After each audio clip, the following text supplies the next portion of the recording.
It's time now for Carter's Corner. Everything Bay Area sports on the Northern California Sports and Entertainment Network. Here is your host, Carter Kim.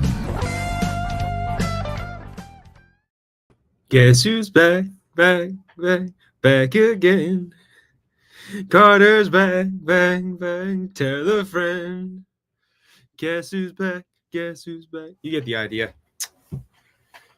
Ladies and gentlemen, welcome back to Carter's Corner. I am Carter Kim here on Northern Lights Sports Entertainment. Here to talk to you about all things sports. It's been pretty quiet the last few days. Sorry I wasn't here yesterday. I had a lot of work here at college, but there's been a lot of excitement, though, on another front because Macklin Celebrini scored 2 goals yesterday versus the Minnesota Wild, and I'm impressed with him.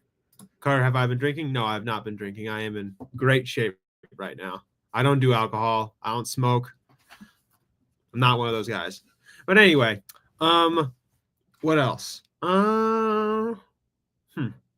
Okay, so Macklin Celebrini played well versus the Minnesota Wild. 2 goals on 7 shots. He was an offensive contributor. I really liked how he played. It's good to hear that he's doing well in that regard as well. The Warriors beat up the Celtics, which was something that I talked about a couple days ago. The Warriors played super well. I'm loving how they're playing off the ball, and it's been great, but that's cool. Christian McCaffrey is going to make his return this Sunday. A lot of great sports news, but I think we all know that everyone wants me to talk about the offseason. And, well, apparently we're connected to Corbin Burns, according to Sports Illustrated, so that's cool. And we're cutting payroll. We're cutting payroll. We seriously gave Farhan Zaidi all that money, but we're not going to give money to Buster Posey and let him take care of business. Yeah, that's just great, isn't it? Jesus, man. Like, I really am worried sometimes about how this organization is going to move, but apparently we're cutting payroll instead of actually reinvesting back into the team. We're probably not going to be getting that many good free agents this offseason now. We might just get one good one. This is going to be an observation year.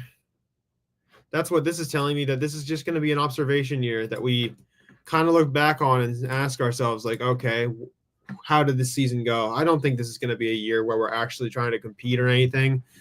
Now that I'm seeing everything come to fruition, I'm willing to bet it's just an observation year in all likelihood. I mean, it just doesn't seem likely right now that we're going to be able to compete.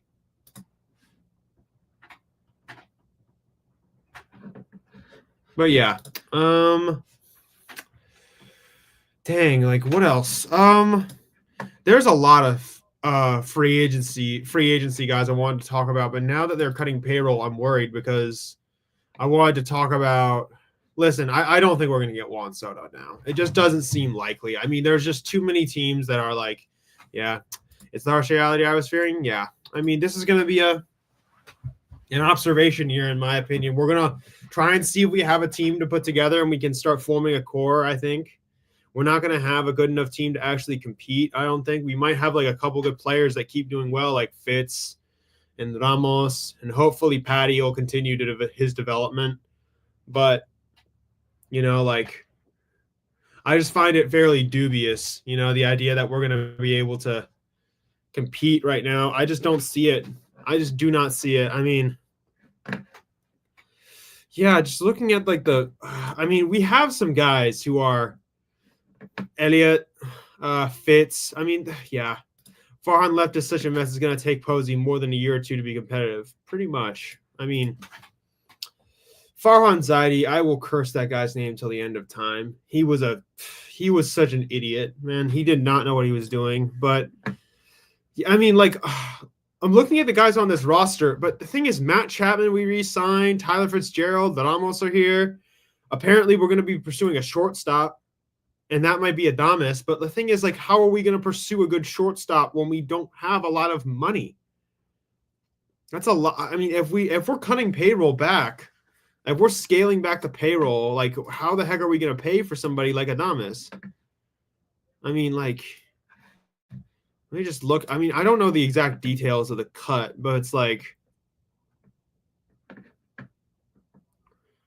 it's reduction. We're apparently reducing payroll.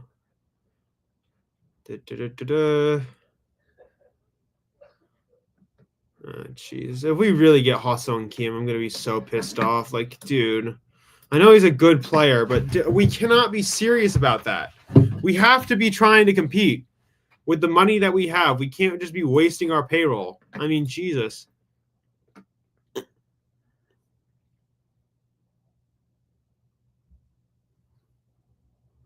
I mean, yeah, this is just like I'm thinking about. I was gonna talk about free agents like Willy Adames, Lawrence Butler, Corbin Burns, Max Fried, Freddie Peralta. I really wanted to talk about Freddie Peralta as a guy that we could possibly get because he played super well last year with our friends over in Milwaukee. But it's now looking like, dude, what's the plan? Because we need starting pitching. Oh, we need our fifth. Yeah.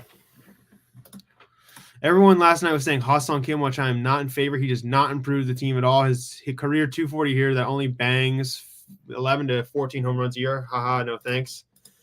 I mean, like, yeah, exactly. I mean, yeah, he's a good defensive shortstop. I'll give him credit. He's a solid player, but he's not a game changer whatsoever. If we're going to be a serious competitive team this year, then he's not your answer. I mean, Jesus, like, Ha-Seong Kim is, again, not a bad player, but it's like that's for Ha-Seong Kim is like having a really nice TV in a house that is in shambles that's about to be condemned. That's the San Francisco Giants right now. We are not a great place right now. We're not a team that's ready to go to the promised land yet. Having him here would be cool, but he's not going to change anything. So it's like, okay, then let's just go then. Like, we aren't going to, like, that's the thing. Like, I hear all these articles about us trying to get Santander or, like, trying to sign Burns or try and get Snell back. We're not going to be able to do that now because the payroll is being reduced, and now that's going to be a problem. I mean, reducing payroll at this point when we need to be able to complement our really good players with good pieces is crazy. Ramos and Fitz's development is paramount right now, especially Fitz. Patty's development as well. We need to give him pitchers that he can control. I mean, I just don't see it, man. I don't see it right now. Like, we're going to be in a lot of trouble. And I think this next year, it's really going to be a year of like, oh, yeah, let's see what we got. Maybe Eldridge will come up. I know that he's good. Yeah, I've heard great things about Bryce Eldridge, but it's like, dude, he's not going to be able to change the dynamics of a team within his first year of being up here. Oh my gosh, it's just we're going to be – I'm worried that we're going to keep this complacency thing up and we're going to just keep going to these situations where it's like, oh, yeah, let's just make marginal moves again. Because if we keep doing that, we will be in trouble. I don't want any more 1 year, 2 year contracts with an opt-out at the end. I feel like that's the Giants' way of doing things. It's not even fair to put that kind of pressure on a 20-year-old anyway. Exactly, dude. We cannot say to Bryce Eldridge as soon as he comes up like this, the fate of this franchise rests on your shoulders. Like, we can't say that to him. Like, the reason why teams like the Padres develop so well, why teams like another team that's good, really good developing players, like let's just use the Padres as an example. The reason why guys like Jackson Merrill are able to develop so well, it's very simple because they have protection and guys around them they can look up to. And Fitz needs to be able to look up to somebody. Ramos also needs to be able to work with somebody. Jung-Hoo Lee, he doesn't need to look up to anybody because he's already a pro. But like I look around this team and I say, dude, we need to be able to like just put some stuff together. And like maybe we could make a splash on some certain people, but it's like I'm looking at the free agency market. I'm looking at the free agency market like who in the hell will we go get? I mean, all of the guys that we could be going to get are really expensive too. Like, how does one? It's like I said about Steinbrenner and the Yankees. Like, how does one reduce payroll, but then we get really good players? That's not how it works. Okay, this isn't supply side economics, and supply side economics didn't even work in the first place. So I don't know. It's just like, this isn't a situation where you can cut spending and still at the same time invest into players. That's not that doesn't make any sense. That's not how this works, man. Like, come on.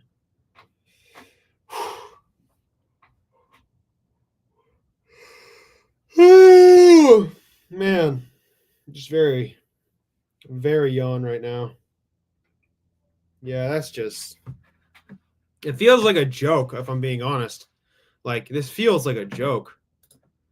Like, how does, like, this is the third richest freaking, this is like the one of the 5 richest franchises in baseball, and we're like, oh yeah, let's cut pay. There's probably no way we're gonna get Soto now or any needle mover if we are cutting payroll. How depressing. I mean, yeah. It's like I said with Hal Steinbrenner and the Yankees, like, they're gonna cut payroll this offseason. There's no way that we can cut payroll and then say, oh yeah, let's go get this impact player. We can't do that. It's like supply side economics. It doesn't work. Burns, Adames. Listen. Oh my gosh. No, we're not going to get. Listen, the problem with it, we can't get a guy like Max Fried. Max Fried is like an $150 million starter, in my opinion. That guy is going to be paid money by some team that actually has and is willing to pay him. And besides, the guy's a Dodgers fan. I'm willing to bet him and Flaherty are going to be in Dodger blue in the next few months, and I'm willing to bet Corbin Burns is back in Camden Yards. I mean, like, Adames, Teoscar is going to go back to the Dodgers as well. Adames can go a lot of places. There's going to be suitors looking for him, but in all likelihood, it's probably going to be the Dodgers or the Braves. I mean, when are we going to get a guy like, dude, when are we going to be able to spend money, dude? Like, seriously. Because I just want to see this team be serious again. And we're already getting blows this offseason. Like, are we not going to spend money?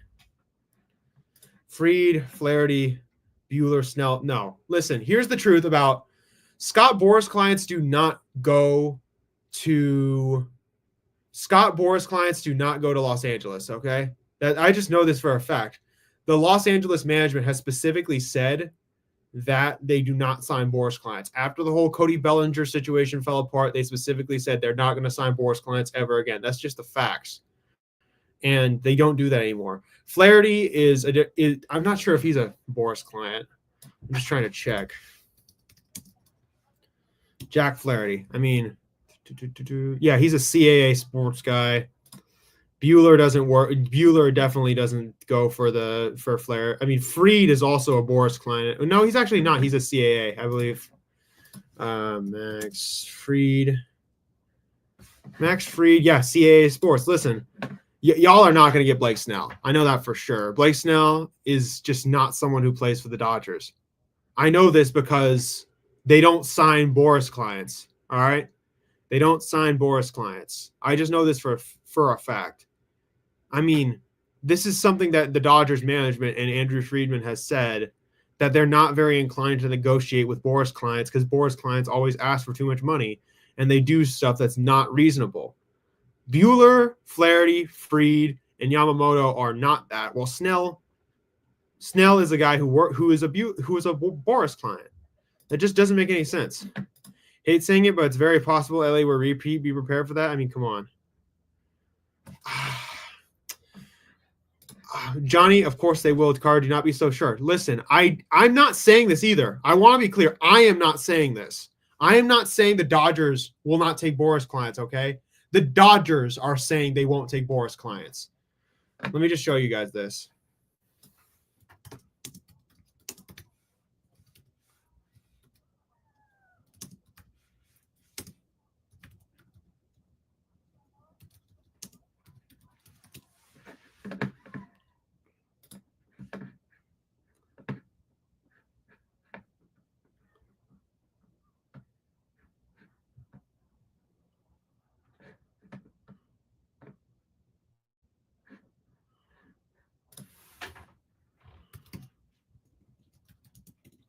trying to find this article.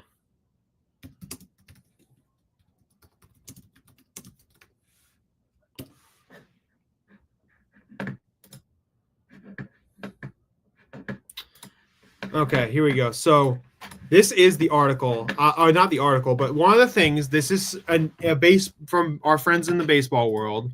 One of the things from Ken Rosenthal, the Dodgers have not signed a Boras client since 2012. I've been a Dodgers fan for 40 years. Anything possible with print money? Well, yeah, anything is possible. But here's the thing: the Dodgers are not just money spenders, though. They're practical. When they sign people, they have always spent money in a practical way, though. Yes, they have a lot of money, but they don't have unlimited money like some people say. Yes, they have money, but they're not going to spend it in impractical ways, because the truth is about Boras clients, they want to spend and get a lot of money. Shohei, exactly. Shohei is a practical expenditure. Listen, you're going to pay him a lot of money later, but he's not going to be a guy that you simply just, pay up front. And Shohei is also one of those guys who's a team player. He's not a Boras client either. So that's the thing. And again, I want to mention this. This is from Ken Rosenthal. The Dodgers have not signed a Scott Boras client since 2012. And there's for one reason for that, because Scott Boras clients, according to people in the Dodger media, this is from people in the Dodgers media, not the Giants media, not the national media. This is from people who are like media consultants for the Dodgers. And these are people who do interviews with Dodgers players and Dodgers executives. They have said specifically that they don't like talking with Scott Boras, because Scott Boras wants them to spend exorbitant amounts of money on their players, and the contracts are always very strange. Franchise is worth $5.6 billion. I think they can afford any player they covet. No. Yes, they can. But you're not listening to what I have to say, okay? When I say, oh yeah, like they have a lot of money. Yes, they have a lot of money. Of course they have a lot of money, and they're inclined to spend it because they're a team that's serious about winning. But it's the pragmatism that they're talking about, because they're not going to be spending $65 million a year on just one player all the time, because the thing is, there's issues with salary cap. Well, not salary cap, but the competitive balance tax, because when you spend over a certain amount of money, you pay a tax on that money. And yes, that can be an issue for the Dodgers too. So they like to structure contracts in a way to make sure that they don't have to pay like over the tax on a consistent basis. That's why when they worked with Shohei on his contract, they specifically back-ended the money and deferred it and said, hey, we're going to pay you this amount of money over these years, but then at the very end of your contract, we're going to pay you your money. Then with all of the other players they have, they've structured their contracts in a way that makes sure that they don't go too over the competitive balance tax, or try not to go over the balance tax. So yes, I am admitting that is true. You guys do have a lot of money, but the truth is they aren't going to be spending a lot of money on Boras clients.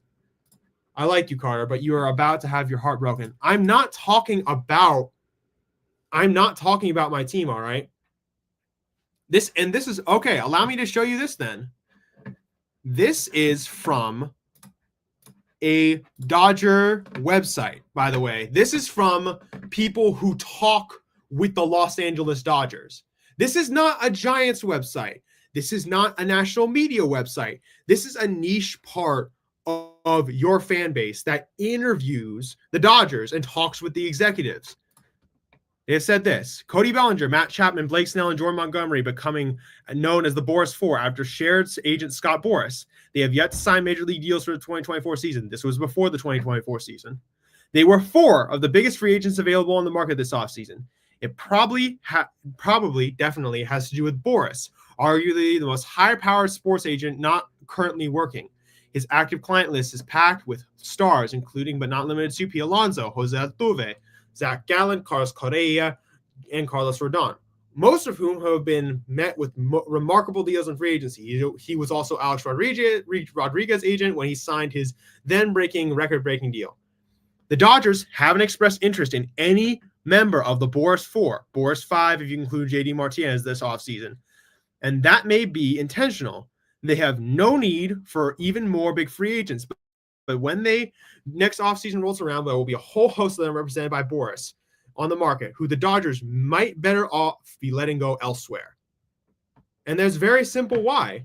Because the Dodgers are practical. A Dodgers-Giants rivalry is what we need as Dodgers fans. Listen, I would love to have the rivalry back, but honestly, you guys are outspending us right now. You guys are a serious team that's contending for a division. We literally just cut payroll. I mean, we're not going to be competitive with you guys for like the next few years, if I'm being honest. Yeah, we might be like last year we had games against you where we kept it close, but it's not like we're going to be keeping it close in the sense of, oh yeah, we're going to be competing with you for the division. I would love that rivalry return because I love that rivalry, and I've always appreciated when my team beat you guys. But yeah. But anyway, that article. Well, anyway, this article that I just showed you guys is specifically from the Dodgers, all right? Not from like a random one, but they have specifically Ken Rosenthal and a lot of people who are close interviewers of like the Dodgers have said, hey, we don't want to do interviews with Scott Boras clients because those clients love to bleed them dry of money because their clients, Scott Boras clients, always want their contract structured in a specific way. And the reason for that is because they want to get paid. And I can't begrudge a player of that. I like the fact that they want to get paid. You should be paid what you're worth. But that's exactly why the Dodgers are not going to go after a Blake Snell or a Juan Soto. Yes, they might go talk to him, but yeah. When the Dodgers brass says, I believe it. Well, it's not about the Dodgers brass saying it. It's about the facts. The Dodgers have not signed a Boras client since 2012. They didn't re-sign Cody Bellinger for this specific reason. Yes, Cody Bellinger is a great player, but they knew if they had to re-sign Cody Bellinger, they would have to structure his contract the way Scott Boras wanted him to. And that's not reasonable in a lot of ways when you're trying to build a team. Because the Dodgers aren't just throwing money at stuff. They are a really well-built team. They are a team that is built. They are not a team that's like, oh yeah, buy everything. No, they're actually like when they are making decisions about free agents, farm hands, and other great players, they are making these decisions based upon how are we going to build a great team? How are we going to build a team that is ready to win a World Series? And they know if they try and sign a Boras client, that's not great for team building. Isn't JD Martinez a Boras client? Yes, but he got traded by the Dodgers. Sorry, JD Martinez. Let me just look exactly what happened. He was traded for by the Dodgers, if I'm not mistaken. Oh, no, he actually did spend a year there. I'm not sure if that was a year that he was with Scott Boras, though. Oh, yeah, he was with Select Sports Group at the time. He wasn't with Scott Boras. At the time of his time with you guys, he was with the Select Sports Group, which is a different agency than Scott Boras. So what I'm trying to say is, and plus, he was also a DH for 1 year. It's not like he's giving a long-term contract. A guy like Snell, you can't sign him simply because he's a Boras client, and that's going to cause the Dodgers system of building a team to be wonky because when the Dodgers are building a team, like they did with Shohei, like they did with guys like Mookie and Freddie, they structure the contracts in a way to make sure that they can sign agents now to go with a core of guys like Mookie, Freddie, and Shohei. It's a measure of big spending, but also pragmatism. It's like the government.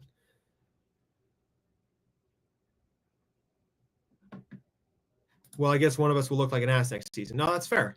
I mean, I just do not think Blake Snell's going to sign with you guys purely because he's a Boras client, and the Dodgers just don't like doing business with Boras clients. I mean, yes, they could definitely try and sign Blake Snell. I'm not saying that they couldn't. They could definitely do that. If they were going to say, if Andrew Friedman goes to the Dodgers brass and says, hey, I want to sign Blake Snell, they can go do that. But it's a cardinal sin against their team building strategy. Snell either a Giant or a Yankee. I don't know about either because again, the Yankees are also cutting payroll. One of the things that Hal Steinbrenner said last offseason was, I don't think I have to spend this exorbitant amount of money on players. And the Dodgers, not the Dodgers, but the New York media, the Yankees, yeah. Listen, here's the thing. I'm specifically saying this. The Yankees and Hal Steinbrenner have said they're cutting payroll this year. So it's going to be very hard for them to bring in new free agents. Gleyber Torres might be gone. Soto might be gone. And I'm not sure they're going to have what it takes to bring in another guy because they just have this, this is why I hate Brian Cashman in a lot of ways, because he also has the problems that Farhan does. He thinks that he can take in certain players and win with them. He did it with Urshela a few years ago, but then he tried to have Josh Donaldson penciled into the lineup. He kept giving IKF at bats. I mean, that just tells me all I need to know about a guy like Brian Cashman and how the Yankees are conducted as a team. They just make too many mistakes, in my opinion, for a lot of clients to go there. I mean, it's just, and I don't see him going back to us either. I mean, come on. Alonso is the most Alonso is the most overrated free agent this winter. Jabba the Hutt mayonnaise. I don't know what that last part means, but I don't know about Alonso. I mean, he's a solid player, but he has not been near peak form for a very long time. I mean, it's like Cody Bellinger last season. I mean, let me just take a look. Let's take a look at Alonso's stats. I mean, he hit 240 last year. I mean, the last time he was hitting better than most people was 2 years ago in 2022 when he was hitting 270, slugging well, hitting home runs. I mean, he hasn't even reached his old rookie form when he hit like 53 home runs in a rookie season. He's ever since then, he's been a good player, but he's never been anything special, if I'm being totally honest. Goose Gossage has some strong words. Yeah, Cashman. I wonder if Brian Cashman actually cares about like he's just such an egotistical person, Brian Cashman, just because he's been on the Yankees for so long. I mean, Brian Cashman just thinks that he can pencil people into the lineup and it'll work. I mean, he put Josh Donaldson into that lineup and penciled him in there. I mean, that's crazy. IKF kept getting at bats. I mean, come on. DJ LeMahieu kept getting chances. I mean, come on. Even though he was injured, yeah, I don't know what the heck the Yankees are, if I'm being totally honest. Goose should talk to about his former team, the White Sox. Dude, the White Sox are. I mean, I take solace in this all the time, and I say this, listen, I know we're not a great team. We haven't been great for a minute. But I say this, at least we're not the White Sox. I mean, we're not the White Sox because their management is literally the biggest clown show on the planet. Until the Yankees learn how to hit situation in a field, they will continue to be a bridesmaid. No, they will. The whole scouting report that I was talking about with my dad was just run the bases. That was the Dodgers' whole plan against the Yankees. Just run the bases and do something crazy. You think Garrett Cole made the wrong decision in staying? I mean, if I was Cole, I would just be so pissed. I would have just opted out and never came back. Seriously. He was dealing out of his mind in that up until that fifth inning. I mean, he was destroying that Dodgers lineup. He kept himself under control, and he was shedding his old narratives, in my opinion. He played great. I looked at him, and I was like, dude, he's actually playing super well. Listen, I'm a guy who used to say that Garrett Cole was a really bad playoff performer. But he's proven me wrong. He's played really great this postseason. He played really great that postseason. And it's just, after all those horrible fielding plays, I was just like, if I was Cole, I would have been like, no, get me the hell out of here. I don't want to play for this team anymore because they are just showing a fundamental lack of the ability to field. Just horrible fielding, horrible baseball. And honestly, the Yankees deserve to lose. The Dodgers didn't even blow them out, but they deserve to lose. I mean, I'm just keeping it real. The Dodgers, you guys didn't dominate the Yankees. You just beat them and then just watched them kept tripping over themselves. You just did what you needed to do. You did what Bill Belichick has always said to his teams. Just do your damn job. And that's what y'all did. You did your job, and the Yankees just kept stumbling over themselves. And honestly, it was some of the most disgraceful baseball. That fifth innings fielding literally put beer league teams to shame. Like, there are literal like rec league teams, softball teams. I was talking with one of my teachers, my writing teacher. She was talking about her softball team and watching that game, and she was like, dude, my team literally would have fielded the ball better. And that's crazy to me. Like, how are you like, that's how bad the Yankees were. They were literally being compared with like rec league teams, which is crazy. Yankees are cooked. They need first base, third base, right field, a lot of fundamentals, and a whole pitching staff and a new manager. No. I used to be an Aaron Boone proponent. I used to think that Boone was actually a good manager, but after the mistakes he made in that World Series, I questioned a lot of how he did it. Like, seriously, especially the first game with Nestor Cortez. You let him face Freddie Freeman. That's like the best freaking player in... That's like, again, I literally went over the heat maps, the charts during the World Series. I literally made a whole stream about that moment. It was like, I kept saying to myself, like, yeah, like I kept saying to myself every single time. I literally showed everybody here that heat map. Like, if you pitch inside to Freddie Freeman, he's going to smash it. Even though he's worse against lefties, you have to consider the fact that Freddie Freeman is still the best hitter in baseball when he's on his form. Dodger will lost that the Yankees just remembered how to play baseball. Probably. I mean, they had a 5-0 lead. They had momentum going their way, but no help for Garrett Cole whatsoever.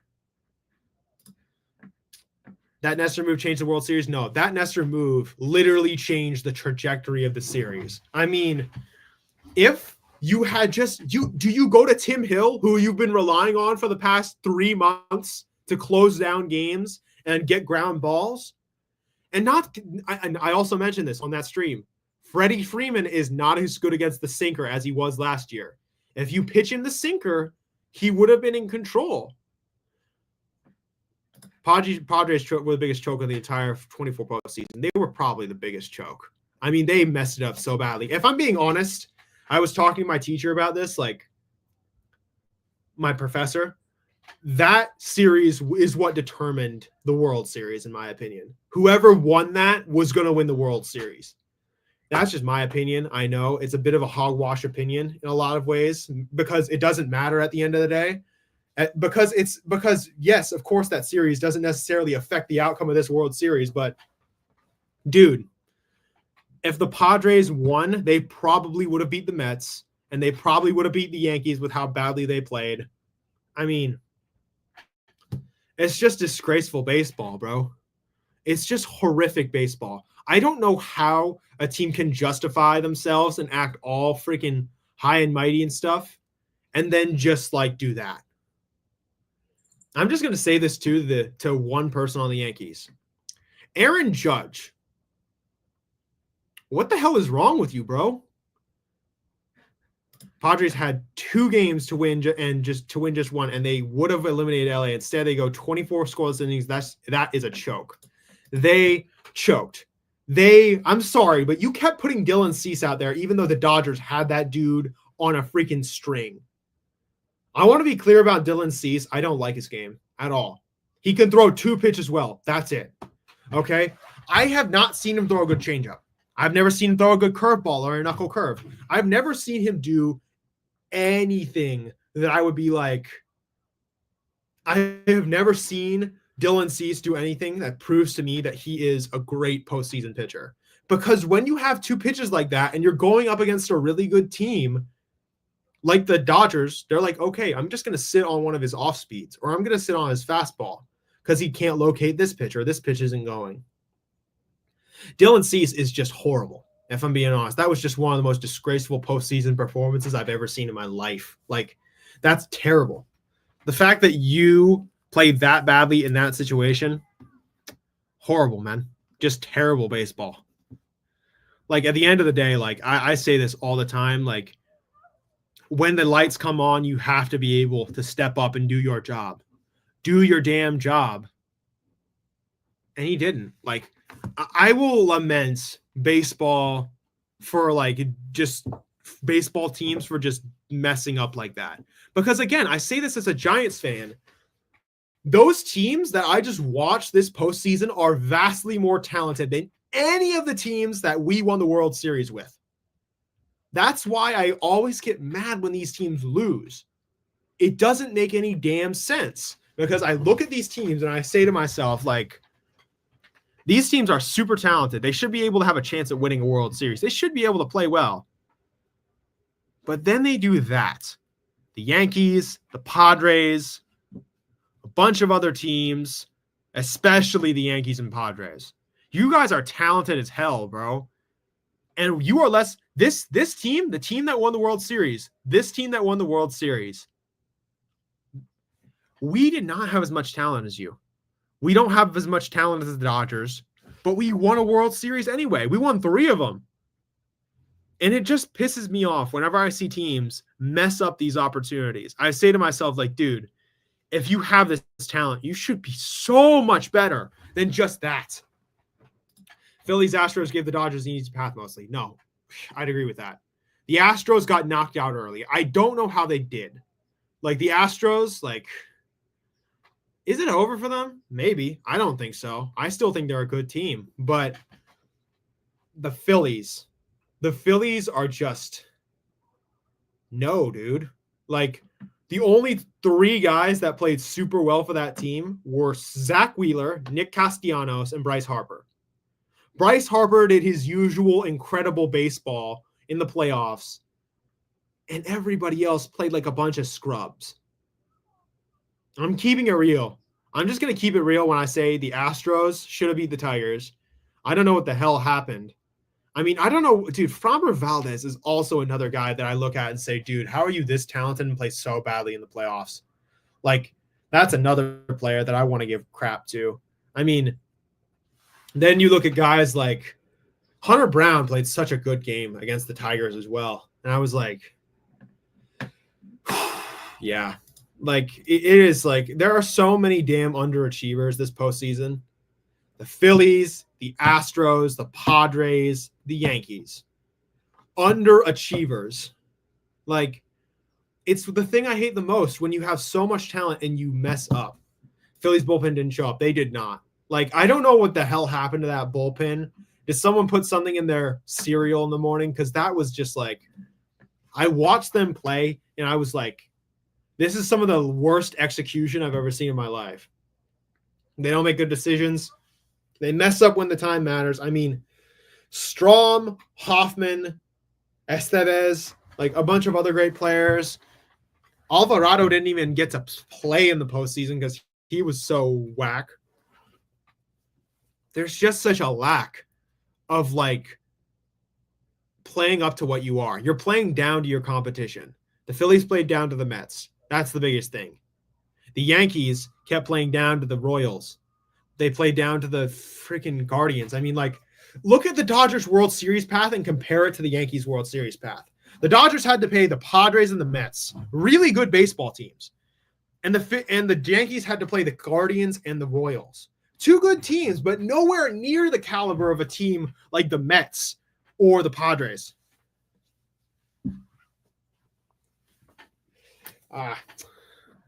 Dodgers probably signed Soto if they didn't win the World Series. No, that's totally possible. I mean, that's a team they could sign Soto if they wanted to. The problem is, again, like, they don't have, it's the structure of Boras clients contracts.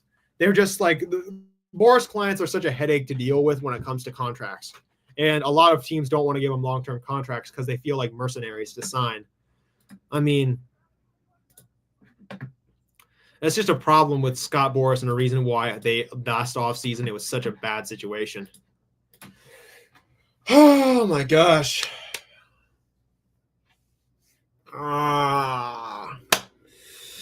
Dodgers are looking to do better than out 3 in 5. Sorry, I'm reading this wrong. The Dodgers are looking to do better than our 3 and 5 and make no mistake about it. I mean, yeah. I just want to see the D-backs spend money and just embarrass the Johnsons more. No, I would totally be in for that. I mean, the D-backs are a really good team, and I really like them, and there's a reason why I picked them. I have the Warriors beat the Cavs. No, we're probably the Cavs are really good, and I think that we can beat the Cavs. But hey, I'm just hoping that the Warriors can keep this up because we've been playing really, really damn good. But yeah, I kind of want to. But yeah, as for that, I mean, they have spent a lot of money. Eduardo Rodriguez. They re-signed Lourdes Gurriel. They got serious. They might spend money on Walker this offseason. I mean, they appear to be a serious team, the Diamondbacks, and I want to see this. But yeah, I just want to watch. Man, I just want to watch this team be good again, but I don't know if that's ever going to be the case with how fucking cheap we're being. Sorry for swearing, but it's like, Christ, man. The underachieving is just unreal, in my opinion. Unreal. Like, I just hate watching. I hate watching teams underachieve because, especially when you have expectations. When you have expectations placed on you, you should be reasonably able to meet them. But you don't, especially for teams with this much money.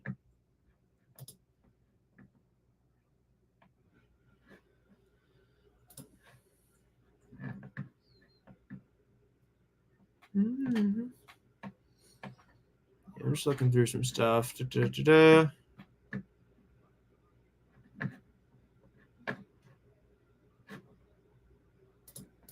Yeah. Yeah, I'm just it's really quiet right now in free agency. I just really want to see something interesting happen. I mean, there's a lot of like, yeah. Man, I just really hope that we don't like just sit back on the sidelines and we at least get one good player or a couple good players to trust. I really wanted to get Freddie Peralta because that dude looks really good. 200 strikeouts in a season. Okay, whip. I mean, geez, dude, that guy looks really good. I wanted to get Burns too, but of course not. The Giants brass is getting cheap the minute that an actual baseball man comes in and we get rid of that scumbag Farhan Zaidi. Christ, a guy like Farhan Zaidi, like the fact that guy was employed, Farhan Zaidi is the epitome of the Peter Principle. The idea that people are promoted until they rise to a level of incompetence, that's what Farhan Zaidi is. I don't care how good he was at his job with Billy Beane. I don't care how good he was at his job with the Dodgers. At the end of the day, he is the epitome of the Peter Principle. Andrew Friedman, I mean, he was a Tampa Bay guy. Of course he was going to do great. The guy has got a great mind for baseball. But the thing is, I say this again, I don't care. Was trash before? No, he was a part of the Tampa Bay squad, like the Tampa Bay front office that was in charge of like player acquisition. And we all know how good Tampa is at like developing players. You guys literally have like a couple of them on your roster, or you have one. You have one that I know of in particular, and that's Glass. But like, what I'm trying to okay, there we go. Sorry, I thought I messed something up. What I'm trying to say about Farhan Zaidi is that I don't care how good of a job he did for Friedman or Billy Beane. Like, he is clear. Like, you hired him to the Giants, and he shows a level of incompetence that's crazy, in my opinion. I mean, trusting that guy is crazy, especially considering that he has shown that he is not as good as the guys who taught him. Friedman and Billy Beane are much smarter men than Farhan Zaidi, and they actually understand the nuances of baseball. Our 2025 motto will be Giants baseball. There's nothing. Might as well be, if I'm being totally honest. I mean, okay, how can I – my best assessment of next year is going to be like, yeah, Farhan is a Dodger mole, always has been. People who worked over him praise him, but those people who worked under him say he's a very egotistical and wants to be the smartest person in the room. Yeah. I mean, the funny thing is, that's what I say that's what I mean when I say he is the epitome of the Peter Principle. He's just one of those guys who just, as he gets promoted, he shows that he's actually not as smart as people think. I mean, yeah. LOL, yeah, I can't wait to see what cringe model they come up with. I mean, the best assessment that I can give of next season is that it's an observation year. and that we see what's possible. Hold on. My poster is not sticking to the wall. All right. But yeah, anyway, yeah, I just hope next year we cannot make it just a freaking like one-off year, like just wave it away and punt to 2026. If we make it that year, I will lose my crap. I swear to God, I'm gonna lose it. Like, I cannot have a year of, oh yeah, we're just punting to 2026. And if we make it this year, if we make it that next year, I will lose my crap. I'm gonna lose it because I cannot do another year of okay, you know what? I'm going to say this. I can go one more year of mediocrity. But it can't be a year of mediocrity where it's like, oh yeah, there's no promise whatsoever. Carl, that's most likely going to be. Yes. I know, but that's what I'm trying to say now. Like, I honestly think that this next year, I'm hoping that we can just show promise. That's it. I just need to be able to look at this team and say, maybe there's some possibility of us being better. Maybe there is something there, you know? Farhan's cry about analytics people and how they can do their jobs that pay more so they can provide for their families. BS. You fired scouts who had families too. Yeah, exactly. I mean, Farhan Zaidi he's just bad, man. Like, I say this all the time. Like, he shows why some people should just stay in their lane. He should never have been a GM. He should never have been a president of baseball operations. He should have kept his job as an analytics guy for Andrew Friedman and never came and taken this job here. He's not good at this job. He kept us in mediocrity consistently. He was never going to change a damn thing. I mean, come on. Better play the kids and make trades that show that actual vision this than another mid-year. Yeah, exactly. We got to actually show a damn vision for what could possibly happen. I mean, like, I cannot do another year of just nothing. Like, we can't do another year of, let's sign a bunch of middling free agents and expect them to put up superstar numbers. Like, no. You sign guys like Michael Conforto, Ha-Seong Kim, and a bunch of other like mid-tier free agents like that if you have a good team already. That's when you sign those guys. You don't sign those guys when you have a team like this that's still developing. It's still in its goddamn like developmental stage. We don't have superstars on our team that can destroy worlds. We could have that, but we didn't because we decided, let's cut payroll. Let's do nothing. Like, Jesus, man. I never thought I'd see the day when this team would just stop trying. But apparently we're at that day. I mean, Jesus.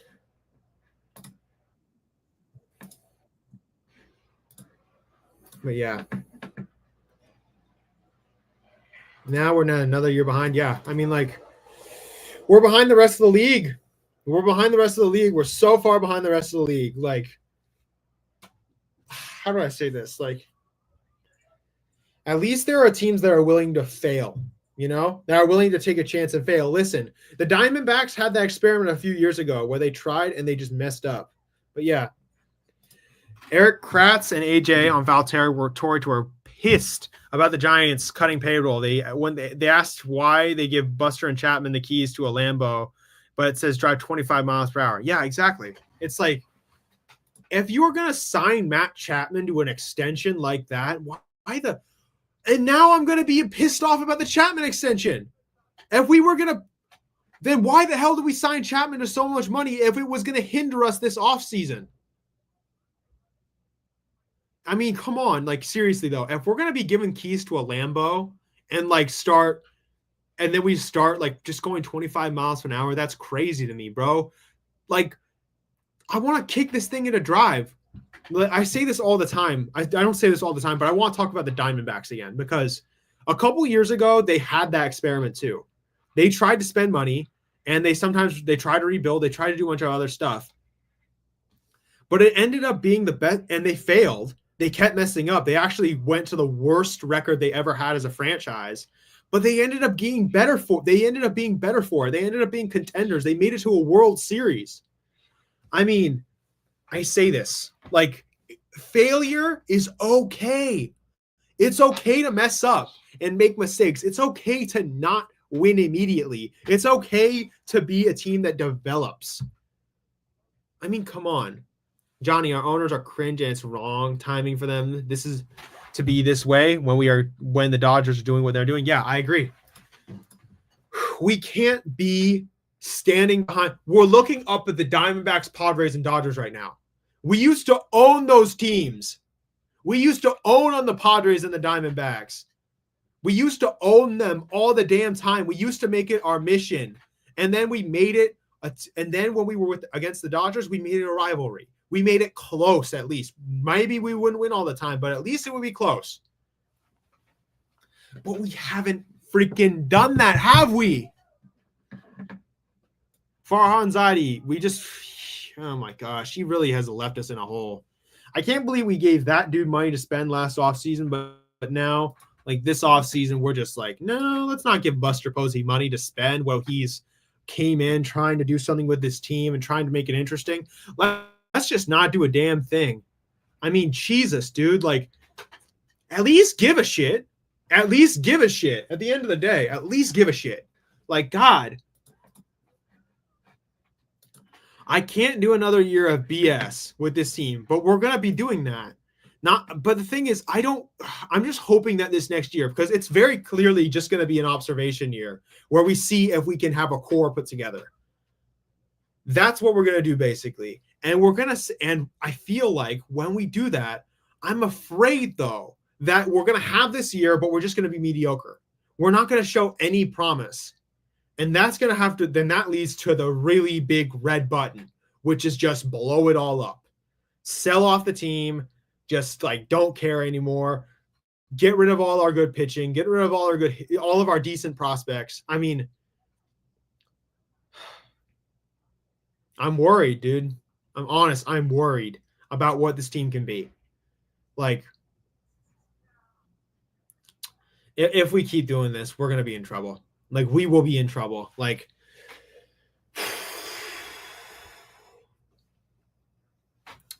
this is a pivotal offseason. Because if we punt to 2026, I'm pissed. If I'm being honest, I'm pissed. If we're going to 2026, and we're just saying, you know what, this year doesn't matter. Let's just punt. Let's go to 2026. Like, then what's our plan going to be? Are we going to be sellers then? Because what are we going to have to sell? Jesus. I hate that my kids are growing up with such a lame mid-Giants team in their entire childhood. They are such big Giants fans too. Yeah. I mean, like, you want to see people of the next generation enjoy this team because I know I did. Like, when I grew up watching this team, I got to see Tim Lincecum, Madison Bumgarner, Matt Cain. I got to see Buster, Blanco, Belt, Hunter Pence, and a bunch of other great players. I got to see Pablo Sandoval. I mean, I got to see this team become what it is now. I mean, I got to see the culture of the team. I got to see this, like, incredible thing. And we can't even do that anymore. Like, we aren't going to have a baseball culture in the Bay. I mean, we have basketball. I mean, who's going to want to watch this when you could go watch a Warriors game or go watch a Niners game or go like watch base or go watch a different sport? Like, there's going to be nothing to do in the summer. Like, who cares? Like, who's going to be like, oh yeah, let's go watch the Giants, even though they're a terrible team? Who wants to do that? We got to give people of the next generation a reason to care about baseball in the Bay. Come on, man. Like, seriously. Because, listen, I don't know what the plan is, okay?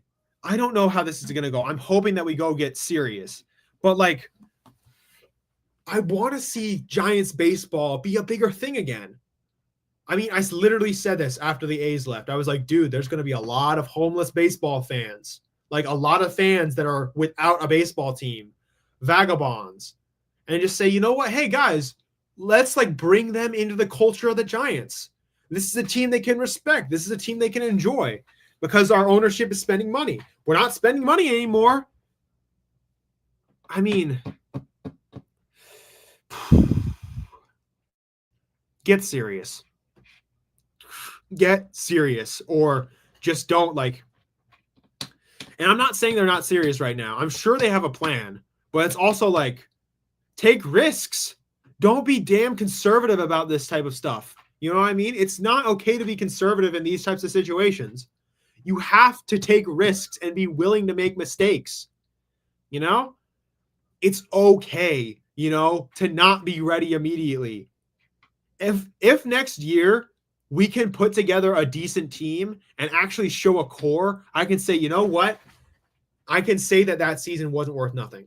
This last season wasn't worth anything because Farhan Zaidi was still here. The season before that wasn't worth anything because Farhan Zaidi was here. My point is that this has to be a season that's productive in some way. Even if we're just hovering at 500, even if we're just middling, I want to be able to leave this season. At the end of the season, when I sit down with you guys, Glenn and Eric and everybody else, when we sit down on our screens and we are on Giant Sports Talk Live or on this show here, I need to be able to say to you guys that there was something productive about this season, that there was something that came of it. I need to be able to say Elliot Ramos is emerging as a cornerstone. I need to be able to say Fitzgerald is looking good. I need to be able to say Patty is showing promise. I need to be able to say that Harrison and Birdsong are showing promise. I need to be able to say that we're creating a core and there's at least something to look forward to. But if we just look like more of the same this year like we did last year, then there's no damn point. I mean, that is the worst type of being a sports fan. You need that is the worst time to be a sports fan, when there's no damn point whatsoever. I mean, even when Orioles fans saw their team get dismantled and they traded away Manny Machado, at least they were able to say, we're going to tank. We're going to lose a lot of games, but at least we'll be able to bring on players. At least we'll be able to draft players and develop. At least we'll be able to do these things. At least we'll be able to have something to look forward to. That's what I need to be able to say to you guys. I need to be able to say that. Not that we're going to tank, but at least I need to be able to say to you guys at the end of this season that we have something to look forward to. Because this is the worst type of place to be in, that we might not have anything to look forward to. Maybe we can look forward to Jung-Hoo Lee being a better player. But until then, until I see strides in development from Jung-Hoo Lee, Ramos, Fitzgerald, Patty, and a bunch of other great players, a bunch of younger talent that we have on this team, until I see that, there's no damn point. So that's what I think. This next year, it's going to be an observation year. It's going to be a year of, okay, let's see what we have. Let's see if this team can be something. It's a joke. It is pretty much a joke. My favorite players are Patrick Bailey and Mike Yastrzemski, LOL. Compare that to Will Clark, JT Snow, Barry Bonds, Mad Bum. Exactly. Like I can say I got to see Buster Posey. I can say Buster Posey's my favorite player. I can be able to say, you know what? I have an expectation for this team. I like Patrick Bailey. I have nothing against Patty. I have nothing against Mike either. But that's not a winning two guys. I mean, someone might say, oh, yeah, my favorite player was JT Snow. Or a guy like Kent or Bonds. I want to be able to have this generation of Giants fans say, I got to see Elliot Ramos and Tyler Fitzgerald be great. I want to be able to say that about the legends of this team in 10 years, that we did something with that team. But until that happens, I'm pessimistic. So I'm just saying this to everybody here. I don't have any expectations for free agency anymore since we cut payroll. Just hope for a good observation year and that it was worth something. But I got to go, guys. I have work. I'm a college student. I have things to do. It's good talking to you guys, Grand Admiral, Johnny. It's good talking to even the Dodgers fans, Daniel, Johnny Owen, and a bunch of the other guys that show up here. Morkatna, thank you guys for coming along. Everybody on Twitter and YouTube, thank you guys for just coming to talk to me about sports. I really appreciate you guys. Go check out Eric and Glenn later on the show on Giant Sports Talk Live. Always fun, y'all. See ya. You've been watching the Northern California Sports and Entertainment Network, a Northern Lights Entertainment broadcasting station.